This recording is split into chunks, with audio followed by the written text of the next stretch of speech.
So you think you know Red Sonja, the she-devil with the sword, master of combat in a brutal world. Well, today we're going to put the sword aside. We're diving into something way weirder, what the source material calls a metaphysical glitch. It's this one single event that just completely shatters her understanding of reality and forces her to ask a really tough question: who are you when all the rules are broken? And that quote right there, man, that really nails it. It's about this terrifying kind of freedom, and that's exactly where Red Sonja is headed on this journey. See, she's a warrior who lives and dies by this super strict, unbreakable code.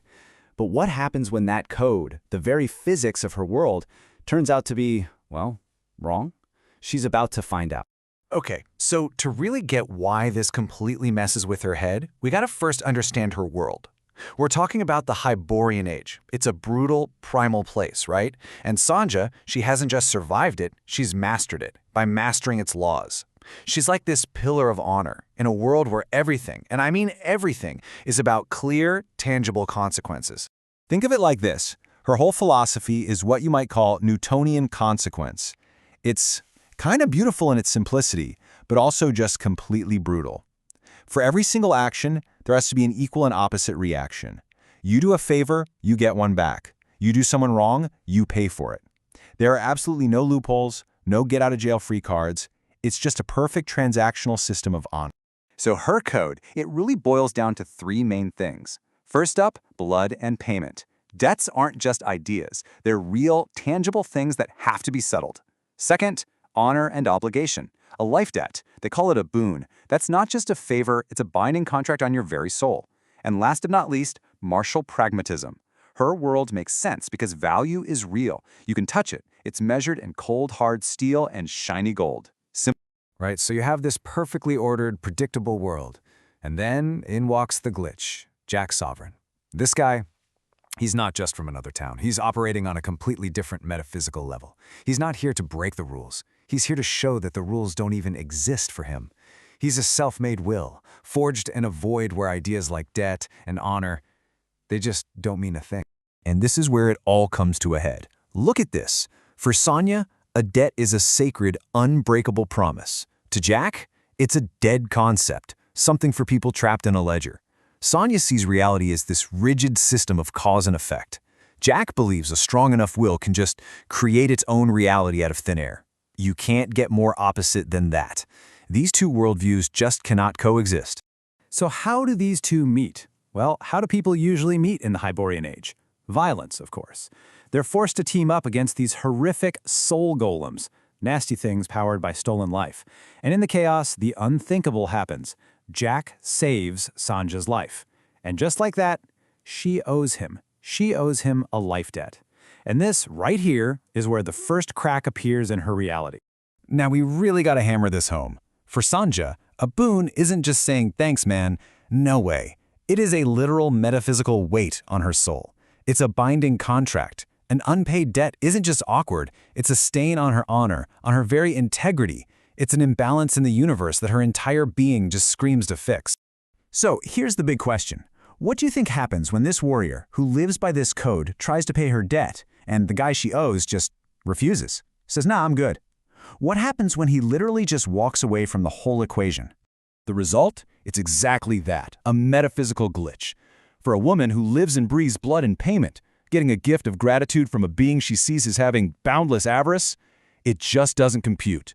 It's so alien to the laws of her universe that it gives her this insane psychological whiplash. A powerful being doing something for nothing? Her brain can't process it. It breaks the whole system. And it gets weirder. Jack doesn't just refuse to collect. Oh no, he doubles down on the paradox. He gives her a gift. And let's be clear, this isn't some act of kindness. It's a philosophical bomb. It's a little seed of defiance against the entire cosmic system of accounting that she's built her life on. At first, Sonja looks at this thing and thinks, is that a fossilized turnip? Seriously. She sees it as a worthless, almost insulting little trinket. But what it really is? Well, that's something else entirely. It's the seed of sovereignty. A tool, get this, of self-ignition that can literally burn concepts out of existence. Yeah, let that sink in. A cosmic eraser. This little turnip holds a flame that can wipe your soul's signature right off the universal ledger, the one kept by the Tithamaster, the ultimate auditor of all reality. This thing is basically a weapon designed to make you totally unaccountable, to free you from every single cosmic debt forever. You can just imagine the whiplash she's feeling. It happens in 3 stages. First, she's just disgusted. This peasant item? What an insult. Then, she senses it, this raw, untamed energy coming from it, and she's shocked. And finally, this deep, profound sense of unease settles in, because she realizes she's holding a tool for absolute freedom, a gift from someone she can never repay, because he literally doesn't believe in the concept of repayment. So yeah, this whole thing fundamentally changes her. She's not just a soldier in the system anymore. She's not a pawn on the board. She's been handed the master key to the whole game, and the feeling is both incredibly empowering and, well, absolutely terrifying. She is, for all intents and purposes, unbound. Jack didn't just give her a weird turnip, he also gave her a pouch of gold and silver, so she's free from material needs and cosmic debt. Think about it. Her actions are no longer about paying rent or settling a score. For the first time in her life, what she does next is driven purely 100% by her own will. This is her new reality. It's like, imagine a mercenary who gets handed a master key that can open any lock in the world.